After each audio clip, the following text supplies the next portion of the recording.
Sampai juga di rooftop Masjidil Haram yang terkenal, yang viral itu. Sambil nyenja, nunggu maghrib.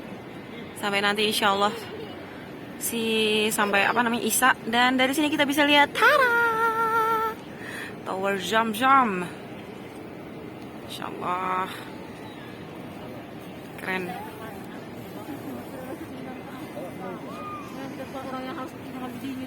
Perpaduan dingin dan panas nih. Insya Allah.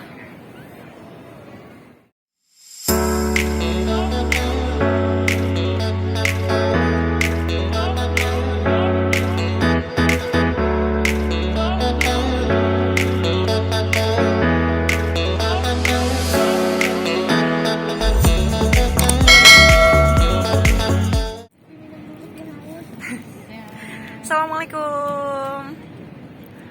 Saat ini saya sedang berada di rooftop Masjidil Haram. Tangan siapa tuh? Bersama dengan teman dan kakak-kakak baru saya. Dari Flores mereka.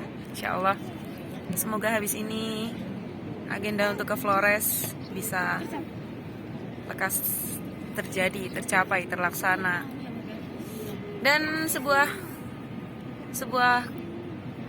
culture baru ketika saya berada di sini adalah ketika sholat tidak menggunakan mukena sama sekali. Wow, kalau di Indonesia pasti saya merasa tidak pede. Jadi selama saya di sini saya jarang banget menggunakan mukena, hanya karena kebetulan jilbabnya juga panjang.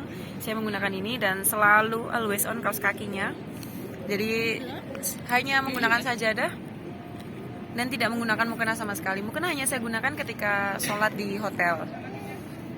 Dan apalagi ya kira-kira yang membuat kaget ketika di sini? Oh iya, tadi pagi waktu subuh, imamnya itu kan baca surat sajadah ya. Nah itu kita harusnya tuh sujud, tapi ruko. Kebanyakan kita semua tadi habis Allahu Akbar ruko gitu kan. Kemudian Allahu Akbar tuh dilanjutin lagi suratnya. Harusnya ketika kita mendengar kata sajadun atau ya intinya untuk bersujud gitu, ketika ada imam Allahu Akbar berarti kita harus sujud. Kemudian ketika imamnya Allahu Akbar lagi kita berdiri. Dan biasanya imam akan melanjutkan surat itu kembali. Jadi tadi pas subuh itu ada sedikit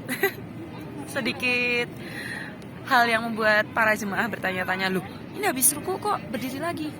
Itu karena kita mendengar ayat sajadah tadi pagi. Salah satu hal yang berbeda saat di Indonesia adalah kalau di Indonesia tuh kan kita jarang banget ya menunggu waktu sholat. Kalau di sini kita pertanyaan adalah sekarang jam berapa nih? Zuhur jam berapa? Asar jam berapa? Maghrib jam berapa? Karena kalau kita terlambat gitu ya 30 menit sebelum azan pasti akan susah akses masuk ke dalam Masjidil Haram. Jadi cuma bisa sholat di pelataran gitu. Karena memang kalau di Mekah ini kita mau sholat tuh di mana-mana tuh jalan akan ada sistem buka dan tutup.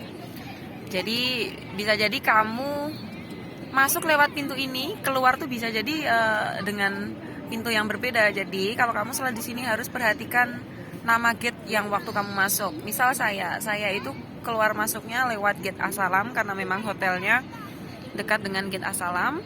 Maka setelah kita keluar, kita biasanya akan keluar dari pintu lain. Nah itu kita tanya aja tuh sama askarnya atau siapapun itu, As-Salam gate, nanti biasanya ditunjukin. Jangan sampai lupa. Kalau kamu lupa bisa jadinya asar.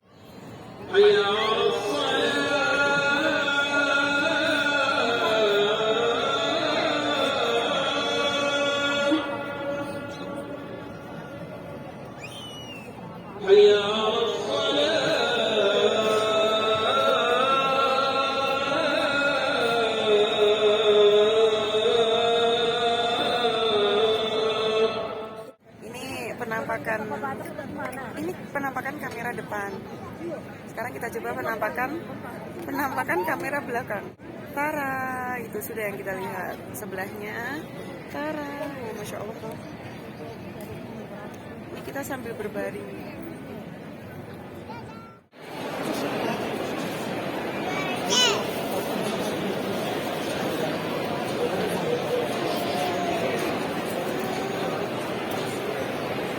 Masya Allah. Nah, ini Kak Titi. Tuh ekspresinya coba lihat. Ngebuntut di belakang. Tinggi-tinggi. Tuh. Jalan udah kayak penguin.